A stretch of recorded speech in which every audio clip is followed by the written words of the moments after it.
Hey, just real quick, there's gonna be an audio change about halfway through the video, because I had to take care of some things, and then when I came back, I realized that my gain was super fucking low. So yeah, just a heads up. Jason Balsawood and the murder of James Ironwood. Before I go into my little rant, I'm gonna set the stage here. I loved Ruby, RWBY. For those of you that don't know, it's an animated series that some guy just dreamt up while he was sleeping on a couch and then decided to animate over at Rooster Teeth. Uh, and it was, you know, it was charming. In the fights were for the most part well animated, and that launched a franchise that has now lasted off and on for a little over a decade. This was once upon a time my favorite show because this was airing on YouTube and then later exclusively on Rooster Teeth's website when I was in high school, and it resonated with me because that was like the first major independent project that I had seen. It had a lot of the tropes that I liked in the shows that I was watching at the time because I was really big into anime at the time, and and it even inspired me to start my own character writing because I loved it. I loved everything about it. But I fell off when I was in college, right before the Volume 6 finale, and I could not tell you why. I mean, I can now, but back then I couldn't. And that was my favorite show. Right? And so looking back, it sort of baffles me. How can someone's favorite show, is someone just not follow up on their favorite show? What's going on here? So I decided to revisit it and see if I just fell off for no reason, and if the hate that I had been seeing online was, really fair, or whatever. And because I had heard that the show fell off hard, so I decided to revisit the show. And long story short, it was never particularly good. In fact, it was never good really at all outside of a couple scenes. Uh, well, designs and fights, but you know. But then everything just started falling apart. It just the show just fucking sucks now. But the thing that pushed me to such a state of ire that I felt the need to talk about this was the downfall of James Ironwood. I would have made this video about a week ago when I was angry when they first assassinated this motherfucker, but I decided against it. I decided to hold out hope that, oh, well, maybe they'll salvage it in some fucking way. I knew they wouldn't. But a man can dream. A man can hope. Well, I hoped in vain because it only got worse and worse. And after a couple episodes, I realized this isn't going to get better, so I may as well just stick it through and see how bad they ruin this character. And now I'm just depressed. For context, for those of you that haven't seen the show and care enough to watch this video, James Ironwood was the general of the Atlas military and a member of an inner circle that was working to save the world from dark forces that sought the destruction of all civilization, of all mankind, even.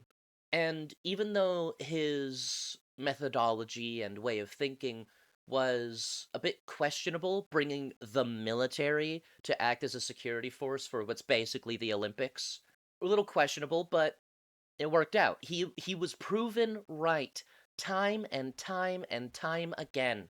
The Grim broke through the floor of Vale City, and his military was there along with the Huntsmen of Vale to stop the Grim invasion from going further than a single plaza. A single plaza. All the damage of an army's worth of Grim coming out of an explosion in a subway. Grim being monsters. Um, and all of the damage was located. It was localized to a single plaza because there were huntsmen there on the scene, and because James's military backed them the fuck up. James's military is also half autonomous. He understands that the military will always need a human touch, and that's why he's always building armor for his soldiers and, mech suits to protect them from the Grim. But he also had his scientists develop an army of automated soldiers, battle droids, basically, specifically to cut down on the human cost of war. He even when updating them in season 2, said that admittedly the first model was pretty intimidating. The Elysian Knight. 200. Smarter, sleeker, and admittedly a little less scary. So that they would scare the populace less, which is really important in this world because things like fear, rage, avarice, and all these negative emotions are what attract Grim, and Grim eat people. So this man clearly cares about the civilian populace, and that's always been his motivation. It was never control. It was never conquest, because if it was conquest, who the fuck would stop him? He's the only one with a massive military, and he has the biggest military, and he has the backing of the greatest fuel company in the world that sells magic rocks that act as bombs, they act as jet fuel, they act as fucking cell phone batteries. Dust is a really insane thing, and James has the biggest Dust company backing him on a national alignment basis alone. So if this was about conquest, this would have never been a problem. But no, this man even damn near laid down his life for innocent people during the downfall of Beacon. He was there. He fist fought a fucking werewolf to save people, innocent people, some of which were perfectly capable of fighting. He then proceeded to tell the people there that are capable of fighting that he won't fault them for fleeing to save their lives because they're in a fucking war zone. Not his men, by the way. I should clarify that the people he was talking to are students, people learning how to fight monsters from other countries. He told them, I understand if you flee. His words verbatim were, No one will fault you if you leave. he literally took bullets to defend this fucking city from his own hacked army. Because, by the way, no one could have predicted that the army would be hacked. So I don't know why everyone's treating him like a fucking asshole. Like, he did everything right. And what little he did wrong was proven right. He then, after the fall of Beacon... Oh, actually, I should mention something first. There's another guy, Crow Bronwyn. He's basically introduced getting drunk and then vandalizing Ironwood's autonomous soldiers, ripping off their heads, and harassing one of his special agents to instigate a fight. That happens very publicly. Ironwood and the Inner Circle break up the fight, and Ironwood tells him... he waits until they are in private for Ironwood to say, If you were one of my men, I would have you shot. And Crow's response was, If I was one of your men, I'd shoot myself. Now, I don't necessarily have a problem with this, because, different characters are going to have different perspectives, and Crow is very consistently portrayed as, anti-corporate, anti-military, all that stuff. Which is a little weird considering the nature of the monsters in this universe, and the fact that everyone is at peace, but... there's a lot of broader political implications, like, in the world of Remnant that are just not really delved into, so fine, whatever. That's Crow's perspective, and that's Ironwood's perspective, but these two are still on the same page, and they fight the same enemy to save the world. And there's even a point where, after taking bullets from his own hacked army, and then destroying his hacked army, James thinks he's about to get attacked by Crow, and he turns his pistol around so that he's holding it by the barrel to basically say, I'm not going to kill you, I'm not going to fight you. If you want to fight me, go ahead. I don't blame you for blaming me for this. But I am not going to hurt you. Because that was never my intention. Now, Crow, it turns out, wasn't going to fight James. He was just being super dramatic for no fucking reason to kill a monster that was coming up behind him. Okay, a little fucking weird, but whatever, we'll move on. And by the way, this isn't even the part that, assassinated James. This is all just build up, right? And so after the fall of Beacon, which is basically imagine 9/11 happening, but it was a school. And I don't mean like, oh, some little rinky-dink school. No, I mean the global communications shut down because a dragon blew up a fucking communications tower. An entire school of people learning how to kill monsters is now defunct because it's been invaded by monsters and murderers, and the adjacent city is under constant stress and need of desperate rebuilding because it was attacked by a hacked drone army. Like, the devastation is immense. 9/11 looks fucking silly in comparison. And in response to this, after the situation has been taken care of, at least to a point that the Vale government can take care of it by themselves, James goes home to Atlas and he puts a dust embargo to make sure that nobody's going to declare war because all the world saw was his soldiers shooting up people and terrorists throwing monsters at school students. That's all the world saw. They have no context for what happens, meaning that basically on foot communication is really the only way that people can travel or get word from Vale to the rest of the world. That's a little tough with all the monsters, so things are going to be a little slow. Some fucking how. There's like jetliners in this world, yet somehow global communication just slows to a absolute fucking crawl. Like I'm pretty sure word of mouth would spread just as fast, if not faster, in the 1700s, where they don't have jets. But hey, what the fuck do I know? I've only read a little bit of history and have considered small bits of logistics. I don't know how this world works. Maybe it's just built different. But just to make sure that nobody's going to declare war on Atlas, he puts a dust embargo, basically saying, okay, we cannot give potential enemies ammunition, while presumably peace talks play out. And then, for some reason, that doesn't play out the way that it should, because everyone just forgets that jet engines exist.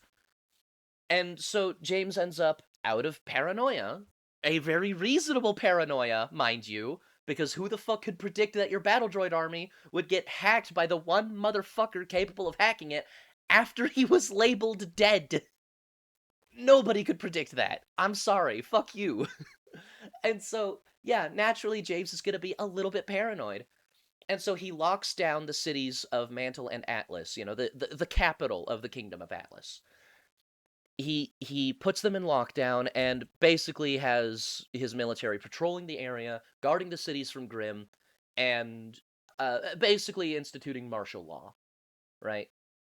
It's practically a police state. A little bit fucked up, but given the circumstances, quite reasonable.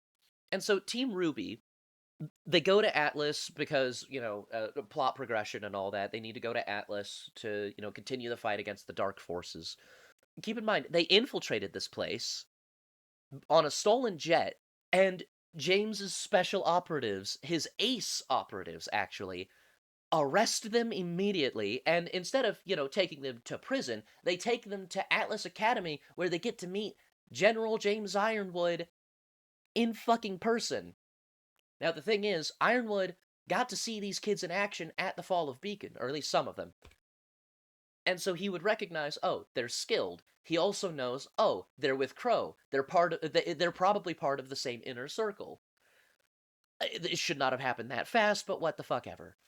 And so he gives them a debrief on everything that's happened so far after finding out, oh, you're already part of the inner circle now. You already know about the dark forces that, plague the world. Okay, good. And so he immediately lets them in on his plans to launch the Olympics Coliseum into space. Trust me, it makes sense. While adding a big fucking internet radio tower on it so that to restore global communication. Great plan, actually. But then Team Ruby, they lie to him about what they know, which is hysterical because they bullied a child for because an old man's soul that was living inside of him, some Yu-Gi-Oh type shit, lied to them because he was worried that if they knew the truth that the bad guy can't be killed, that they would just give up. They damn near did, and they beat they beat up this child for it. But then they just a week later decide, you know what? Lying's okay, actually. Now, I can understand. They see the state that Mantle is in. They see the state that Atlas is in because of the lockdowns. It's a questionable state of affairs. I understand.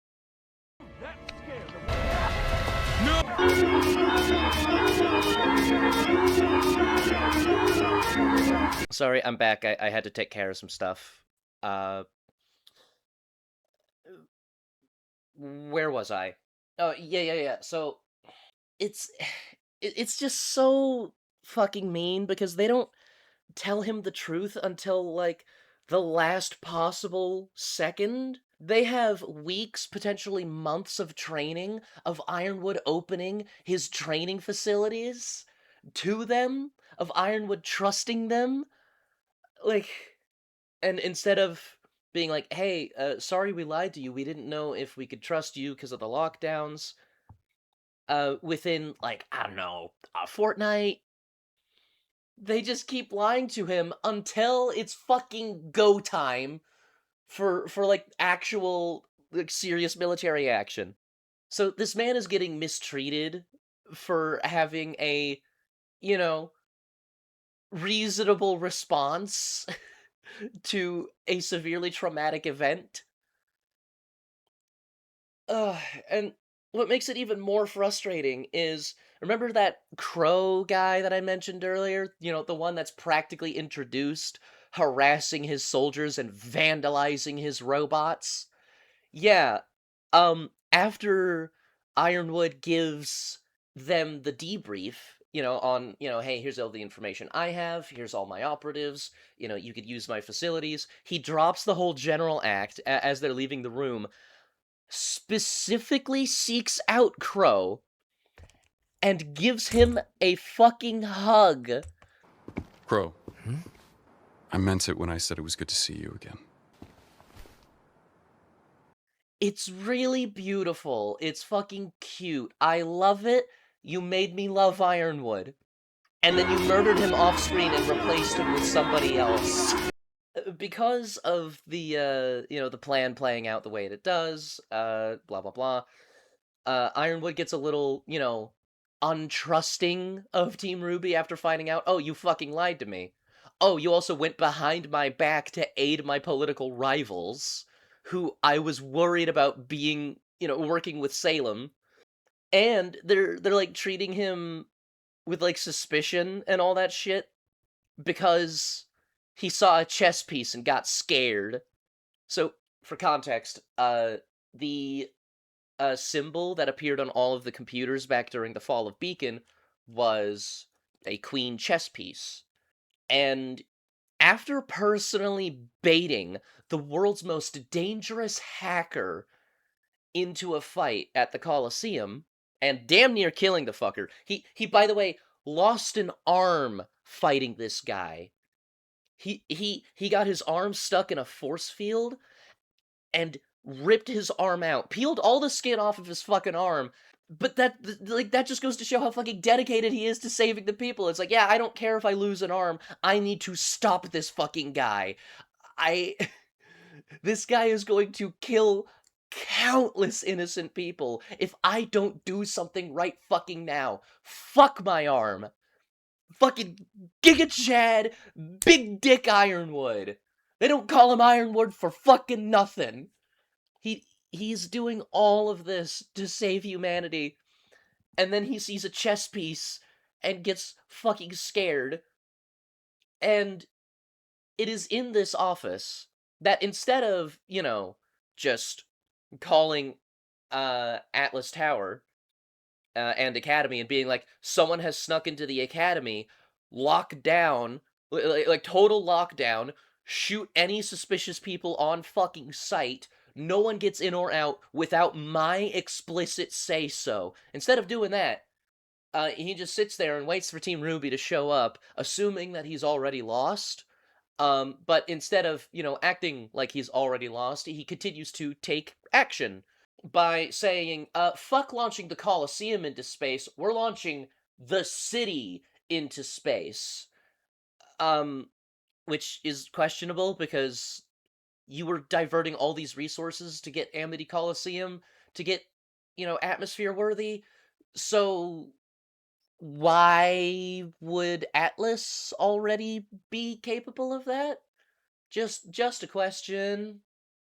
Now, I don't remember if they explained it in this conversation, because if they did, then I missed that.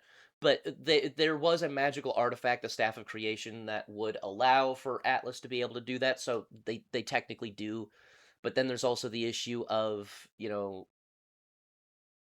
like, the arable land in in a city in the tundra. I know Atlas has an artificial atmosphere because of the dust and like the force fields and all that, but like, or like, how good are they? You know? Like, they can't be that good if ships can just pass in and out, no fucking worries. Uh no stoppages, no checkpoints, nothing. I mean aside from radio traffic and fighter jet control. So, but hey, there's a lot of magic that happens in Ruby. It's literal magic, but it's not called literal fucking magic because literal magic is something else somehow. But that's a completely different rant. And so now Ironwood decides, you know what? Fuck it. Instead of launching the Colosseum into space, we're going to launch Atlas into space to save as many people as possible because, one, we have already been infiltrated by the enemy, and they may have already taken the Winter Maiden and the artifact and all that. We need to stop that from happening. And also, they found out that the continent's defenses are down. Like, they have either lost contact with them because the hacker cut off contact with them, or because Salem's army has already destroyed them. Their goal was never victory. It was merely to set the stage for me. And James, after witnessing the fall of Beacon and realizing, oh, everyone I talk to fucking lies to me, has a bit of an overreaction and decides, nah, fuck it, we're launching the city into space. Which is not entirely unreasonable given the circumstances. It's fucking silly, but it's not entirely unreasonable. And Team Ruby, they get fucking ass mad at him because, the city of Mantle, which is like the lower half of the city that's still on the ground because Atlas is a floating city, their heaters got shut off by the mega hacker, and they live in the North Pole. So, they're kind of being left to die. And instead of, Ironwood being like, hey, you hacker bitch, either restore the heaters or we're gonna kill you. Instead of, doing that and then immediately taking off, he just decides, no, we have to go. We have no idea when Salem's coming. And Team Ruby takes issue with this because people are being left behind to die. Now, in a even decently written show, this would be a great setup for drama. But every one of, Ironwood's operatives is just automatically on his side, and their personalities change so fucking drastically that they're basically different characters as well. And everyone on Team Ruby's side is just, despite previous setups, on the side of Mantle, on the side of defending Mantle. And it's like, okay, so even though you had people from both sides having their doubts and misgivings, it's just perfectly down the line. It's just just a perfect split, right? And then while Team Ruby is fighting to prevent Atlas from taking off and so that they could save Mantle, while that fight is happening, Salem shows up with a fucking army of Grimm, proving Ironwood's worst fucking fears right then and there. And instead of, realizing, hey, maybe Ironwood was right, maybe we have to sacrifice people to save humanity, they just keep fighting, and Salem, for some fucking reason, just kind of chills out outside of the city, barely doing anything, for like a third of a season. Like, this is not how you run a military campaign, Salem. And I'm gonna be honest, I think James was, after being proven correct, everyone should have acknowledged, oh shit, he was right. Because what is the fucking point of dying for a doomed city when you could retreat and live to fight another day? And there's just not a single question about this until after Ruby realizes that, like, her plan to save everybody failed. And then Yang's just like, nuh-uh. Like, again, if this was a decently written show, Yang would have said that to console her sister, but still had doubts about it herself. But we don't get that. We don't fucking get that. But anyway, but again, this is all besides the fucking point.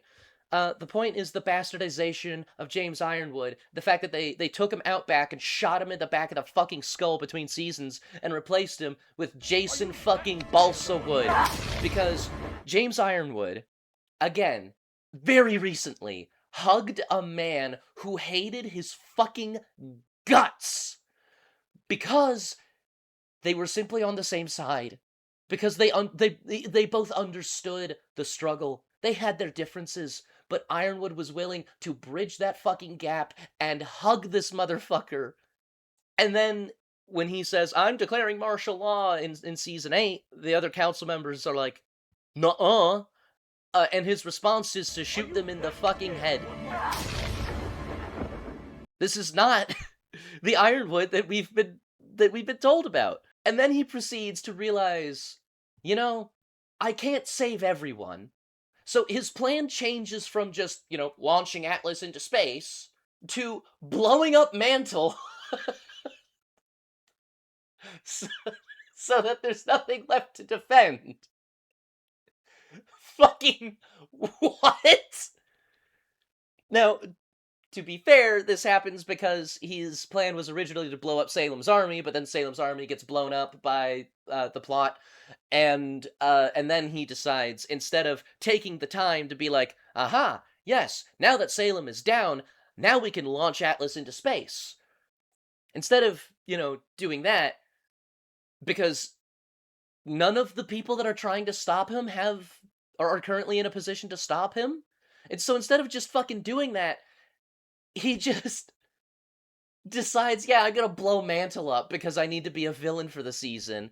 Fuck you! The man who destroyed his own property. The man who bridges gaps. The man who has laid down, quite literally, both of his fucking arms for this fight. The man who has taken bullets for this fight. The fight to save humanity. And he just decides, fuck it.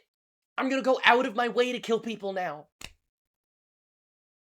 I don't know if it's low blood sugar or if I'm actually just this fucking bothered by the by the fact that Rooster Teeth decided, oh, we're gonna make you love Ironwood so that we can take him out of your arms, butt fuck him, and then shoot him in the head right in front of you. Probably low blood sugar I should eat. But I gotta finish my rant first. But after all this, even after all this struggle, he gets his ass kicked, and then, he ends up in jail, and then Atlas starts falling, and his jail cell magically just stops being a jail cell, and so he could just walk out. And so he tries to use this opportunity to, activate his plan. He gets stopped by Winter. It's actually a nice character moment for Winter. She's, standing up for her sister and all that. The one fucking thing I will give this season. Actually, there's a couple things I'll give this season, but they're all like visual. But like in terms of writing, this is the one fucking thing I'll actually give this season. And he gets his ass kicked by Winter again. Go figure. She's a good fighter. And then Salem and Cinder show up, and they just have a conversation in front of him, and he, for some reason, doesn't have the heart to fucking shoot them with the gun that he's pointing at them. You fucking what? And, like, and then he just dies the most pathetic fucking death in the franchise. Like, the city is falling to the ground. It's a million 9/11s, Because Atlas is a metropolitan city. So imagine the entirety of like downtown Los Angeles or Manhattan or whatever just getting thrown at the planet. Well, not really thrown, more like dropped, but still.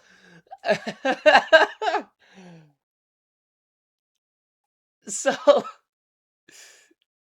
that's where James is, and instead of, going out like a hero with some valiant last stand, like his fucking theme song says, or even being a vitriolic fucker and trying to shoot them in the back and going, rah, to make him more villainous. Instead of either of those, or even Cinder just being an evil bitch and just melting him right there.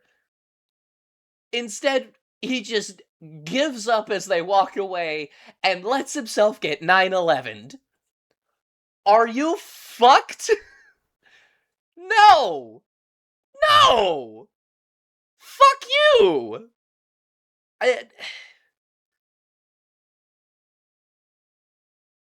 It was so goddamn depressing to watch. Like, that alone was depressing to watch.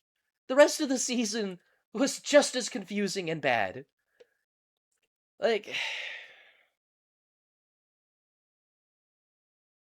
I'm actually getting a little bit depressed just thinking about it. It's like I said, this used to be my favorite fucking show, dude. This is the thing that inspired me to, to delve into character writing and design and all that stuff. You know?